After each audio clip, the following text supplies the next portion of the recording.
Very good. So, good morning, Richard. Morning, Craig.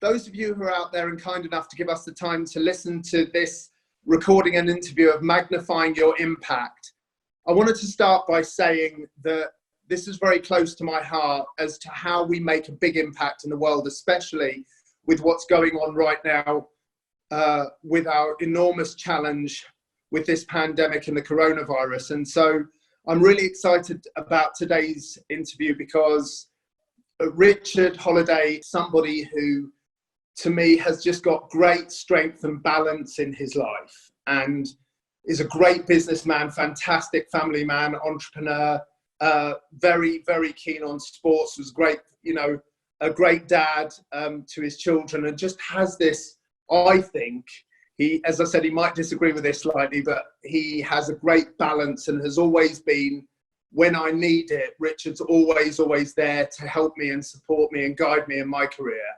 So I just thought that this is a fantastic opportunity for me to introduce Richard as somebody who really understands people and how to create impact in not just himself, but in teams that he's built throughout the years. And so, Richard, with that, it'd be great, first of all, welcome again, and it'd be great if you could give us a potted history, if you like, just a couple of minutes, as to what your career's been so far. My career so far, brought up on a council estate, wanted to be a footballer, and that was all I ever dreamed about. Had a very, very short career as a footballer, and I guess like lots of kids that are spat out at kind of 19, 20 by football, you're a bit lost on what you want to do with your life and career. Ended up doing various jobs, some of them involved in sport, stumbled into recruitment, and ended up working in quite a harsh recruitment environment. Myself and my business partner, David Riley, thought we could do it better on our own. Grew a recruitment company that we then sold to Randstad, which then allowed me to spend more time with, my kids. I'm not sure they think that was such a good thing, but no, it just allowed me to spend more time with the family and not look back on all the things that I'd missed, carol concerts, sporting events, etc., etc. So yeah, that's a very brief history. Oh, thank you for that, Richard. And I think there's a lot more that I'd love to dive in to today with your history and where you are now and what your beliefs are. And so, as we spoke about previously to this interview, I've sculpted 9 questions that I feel really give us an overall view of what your thoughts are on magnifying impact. So I wanted to ask you, and this is a great question, I think, because it's something as adults that many of us ignore because we're so focused on the present and the future. But when you look at the past, when you were a kid and when you were young and growing up on that council estate, what did you really dream about and what did you want to create? Were there any dreams or aspirations as a kid that you thought, this is my future, this is what I want to do? So tell us a bit about that. I wanted to be a footballer, live in a big house, have lots of money and drive nice cars. It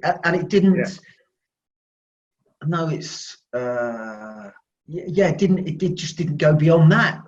If I'm being really, really honest, it was strange. Even as a kid, I can't even remember why we did this. Me and my mates used to do fundraising off our own back for local organisations. It was cycling around the block where we lived, and we'd just get family and friends to sponsor us, and then me and my mates would go and give them money for the causes, whatever they were, whether that was the old folks home or a cancer charity or whatever it was. I'd only just remembered that as I was talking to you now, and I'd have probably been 10 or 11 at that point.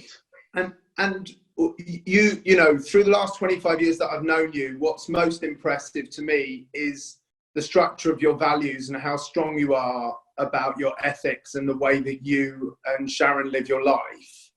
But I'm interested in, what do you think spurred on a 10-year-old, an 11-year-old to start giving and contributing and fundraising like that? Was it your parents' influence? Was it that you just saw something you think and you thought this is the right thing to do, or was it in your heart? What do you think was driving that behaviour? I liked helping people. That's actually, if I was being more accurate and honest, I liked the response that you got when you helped people. So as an adult, so as a kid, I'd have said I'd like helping people. As an adult, what I'd say is I actually like the feedback that you get from people when you help them. And both my mother and father, and in particular my dad, it is a bit of a cliche, but my dad would do anything for anyone, you know. And as kids, the phrase, you know, he'd give you the shirt off his back. That's kind of the environment that I was brought up in, to be helpful. To always be helpful. If someone asked you to do something and it was part of your family or your friends, always do the best you can to help them, and then that hopefully is reciprocated by them somewhere down the line. How important do you think growing up in an environment where you learned to look after yourself and look after your family when you got older, how important was that environment to sculpting you to become somebody who looks after their family in the way that you do? Do you think it was the environment that was important, or just you know, something different, or your parents? What was most important in learning how to give? I think it's a combination of both. I think it has to be in you to start with. And when people talk about their childhood or the way they're brought up, I'd have no complaints. You know, the opposite. You know, the opposite. You know, my parents didn't have loads of money, but we didn't want for anything. No, I felt like I came from a, you know, loving, supportive environment where stuff went wrong. You know, I could paint you a different picture of where stuff had gone wrong, but the underlying theme was loving and supportive. There you go. Unconditional help and love. Massive. So when you then look at a bit further on and you look at your successes, what do you think the 3 things are that have made you most successful in your career and your life? If you were to pick, I know there's lots of different, you always talk to me about a number of different things that make people successful. What do you feel are the 3 most important things in your life that have made you successful? First one is hard work. I know everyone says that, and I'd say that came from my dad. My dad, you know, he worked for the gas board. He worked all day. He'd take all the overtime that was given, and he had another 2 jobs in the evening on the back of that. And you know, whenever I talked to him about being out of work, he'd always say, "Oh, that never worries me, son." He said, "I'll just go and get a job stacking shelves in Sainsbury's." He said, "I'll always find work because I'm prepared to turn up on time and work hard." And so I kind of always said to myself, I might not be as bright or as talented as other people in any area, but I know I'll get up earlier. I know I'll work harder. I know I'll stay longer, whatever it is, than anybody else. Yes. So I would say that. The second thing is,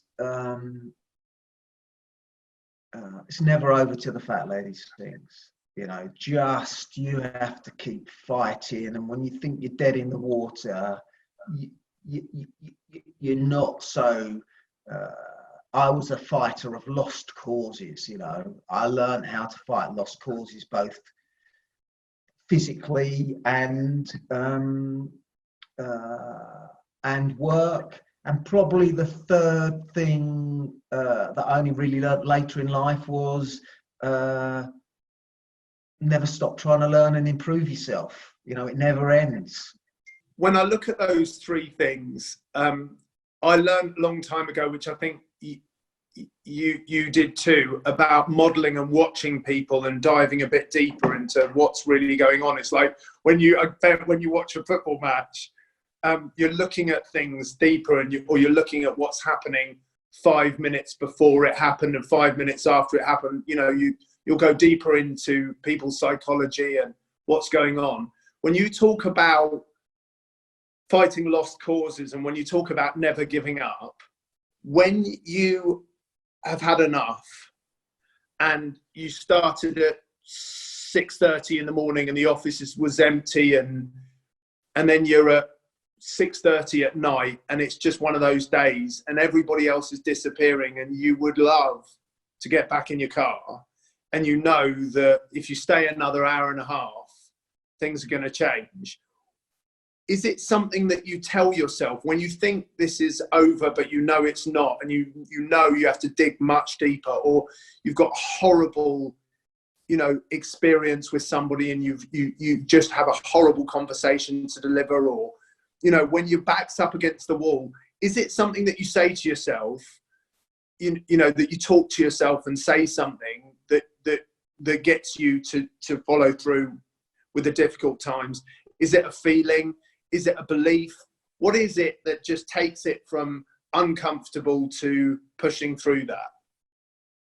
If I say, I'd always say to myself, you don't always do anything, but the pattern I'd go through is when it's going wrong, there'd be the despair of this problem is not, I can't solve this problem. So it's like a journey that you go through. What I knew in my heart of hearts, there's an answer. So it's interesting you picked that point. I'm not sure if I've told you that story. After, I've been in the office all day, we've had a disaster, it's 6:30 and everyone's gone home. I'd make myself a cup of coffee when it's quiet. I wouldn't even go home. I'd just sit in the chair and think to myself, okay, I'm just going to stay here and drink my tea and drink my coffee until the answer appears. Because I just knew in my heart of hearts, if I stayed there long enough and got myself in the right frame of mind, I'd find a way ahead. And sometimes you wouldn't believe that it was going to happen, but I would say 9.5 times out of 10, you'd find an answer. Yeah, you would just, you just find an answer. I'm not saying it went right all the time, far from it. No. But it's kind of the belief that there's an answer out there somewhere. You just have to find it. And I guess that's the painful bit, trying to search for the right answers. When I was a kid, I must have been 14, 15. I certainly don't think I was 16. And you have to go on work experience. People, they send you on work experience so you can work out what you want to do with your career. And at that time, if I wasn't going to be a footballer, I wanted to be a physiotherapist. So I ended up doing 2 stints a week at Wexham Park Hospital, which made me totally convinced that I didn't want to be a physiotherapist. And then there was a place called Farnham Common Rehabilitation Centre, which was a central point where the hospital sent people that had strokes or amputees. And it was a centre just geared to getting those people back, back on the straight and narrow, or back functioning again.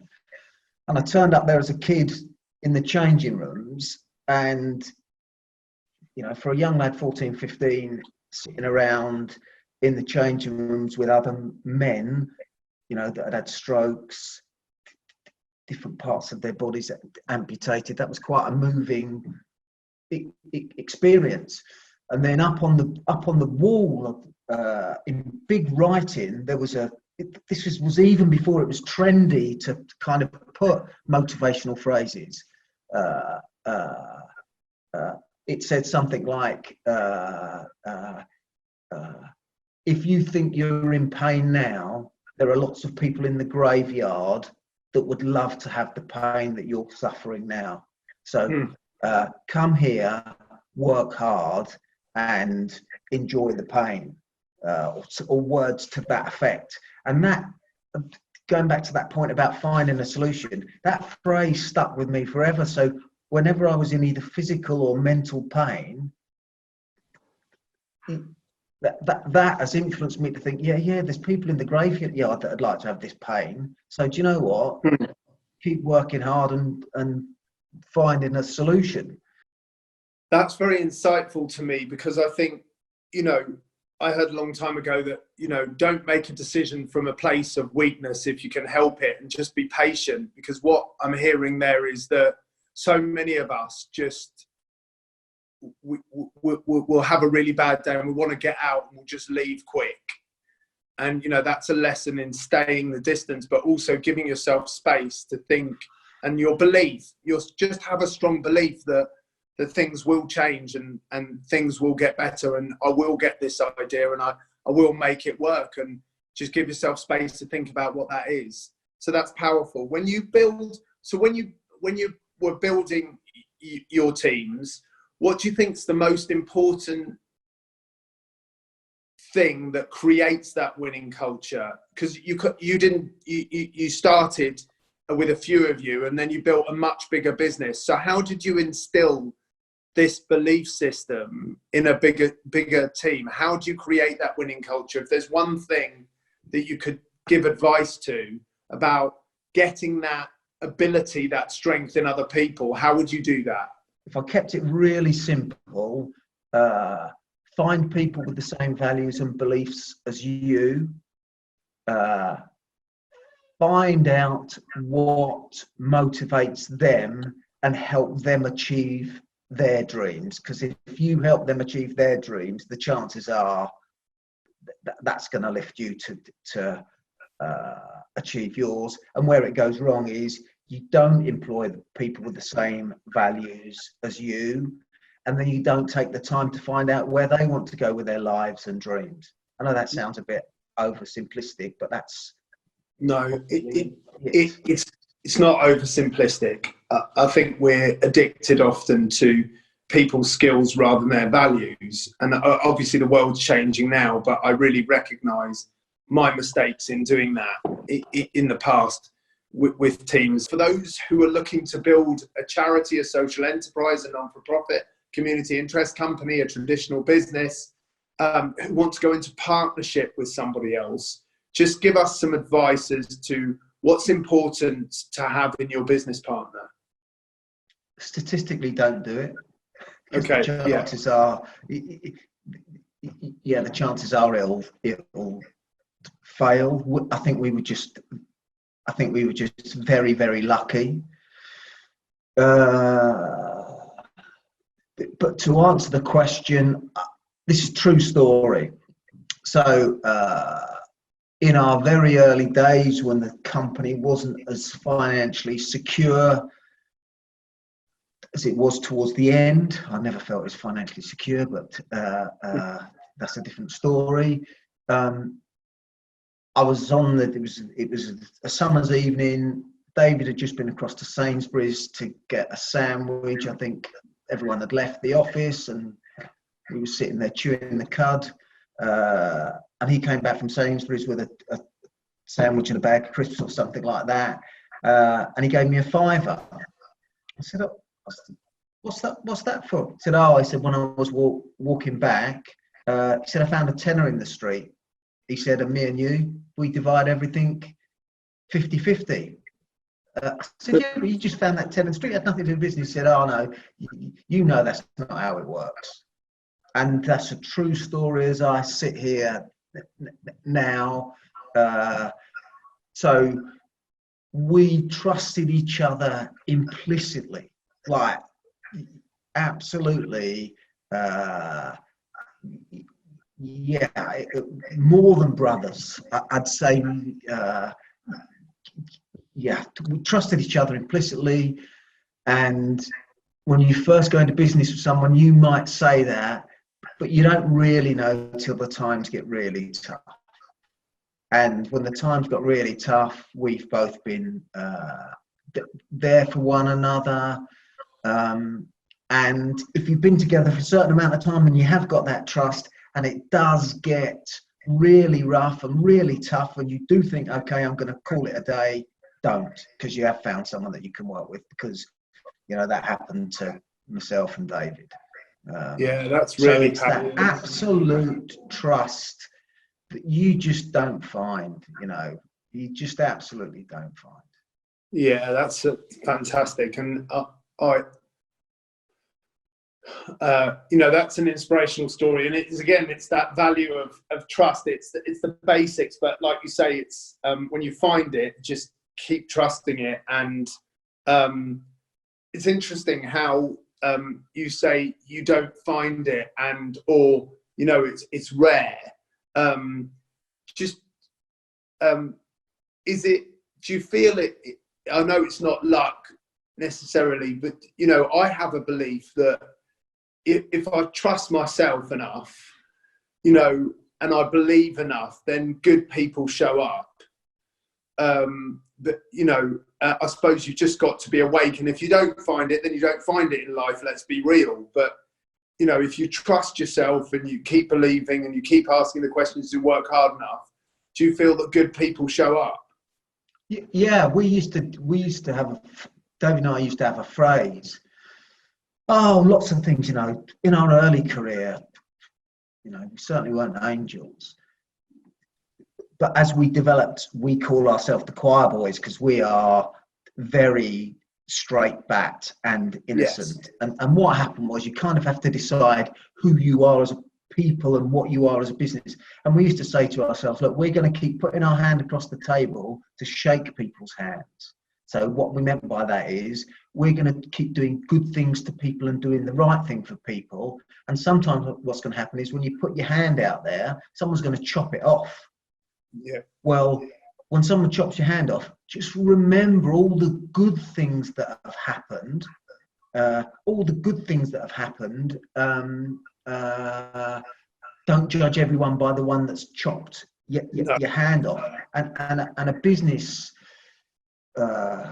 story to illustrate that was in recruitment, which is quite hard. Everyone says their industry's hard. Recruitment's a tough industry. And one of the things that used to happen to us for years, payday resignations.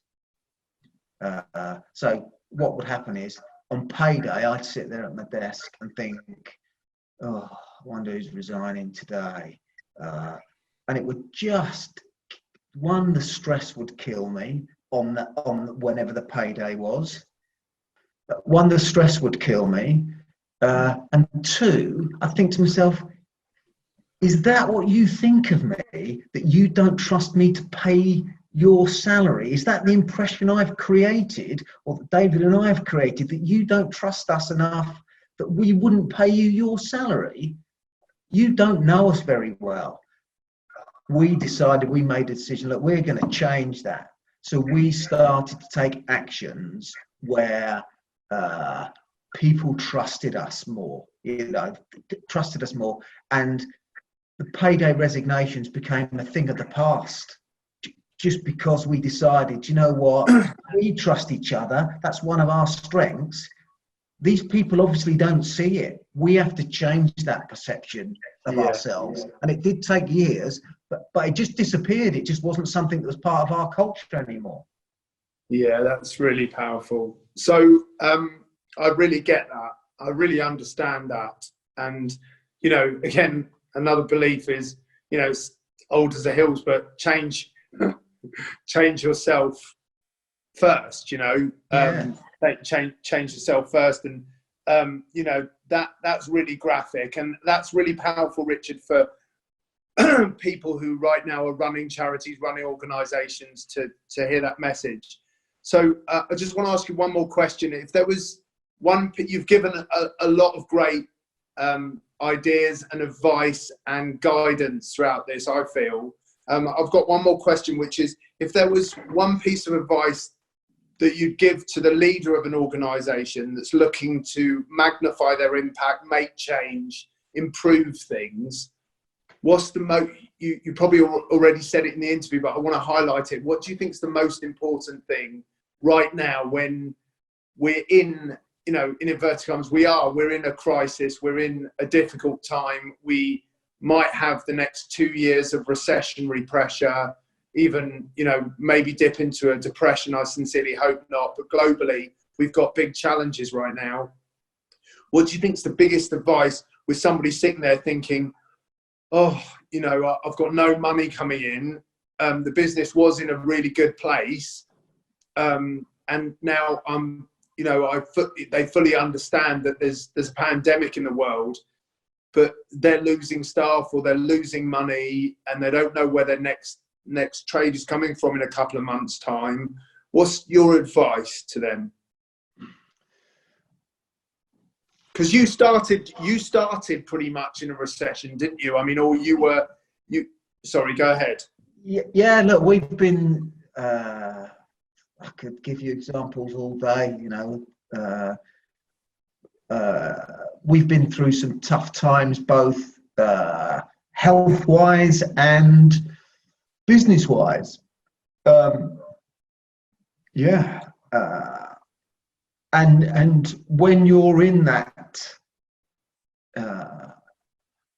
situation of despair, like I can't even, whether it's the end of the world, you know, I guess look at that sign in that changing room that I told you about. Like, there's people in the graveyard that'd be love to be suffering your pain right now. But really, step one, I would say, remind yourself why you were doing it in the first place. Yes. Just take a minute to remind yourself of why you were doing it in the first place. All your goals and dreams and aspirations. That's one. Just to remind yourself, so purpose. So it's giving you the purpose. The second thing is accept the reality of your situation. Right, take stock of the reality of your situation. So absolutely know where you are, and then work out a plan to get from the reality of where you are back towards your goals. And then once you've worked out, I make this sound easy, it's not. Once you've worked out that plan, just look at what the first step is, the very first small step, and focus on that. And then don't worry about all the stuff you've lost. Don't worry about the reality of your situation. Just focus on the next step. And as Captain Tom says, tomorrow can be better than today. And this will pass. You know, after winter comes spring, and after spring comes summer. Then when you're in the summer, there's autumn around the corner. But at the moment, you know, this will pass. And you just have to still be breathing to make the best of it. To absolutely make the best of it. That's great advice, Richard. Thank you. Well, I have no idea how long we've been chatting for, but I started with thinking it would be.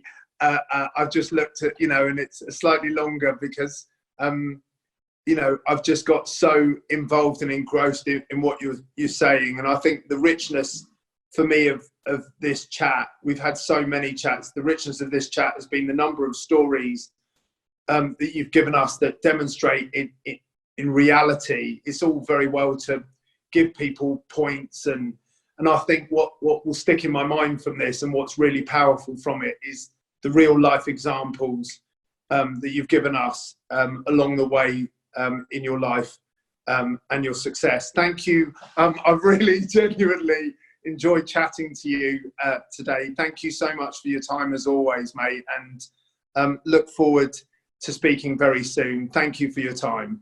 No problem. Thanks, Craig. Thank you. Thanks so much.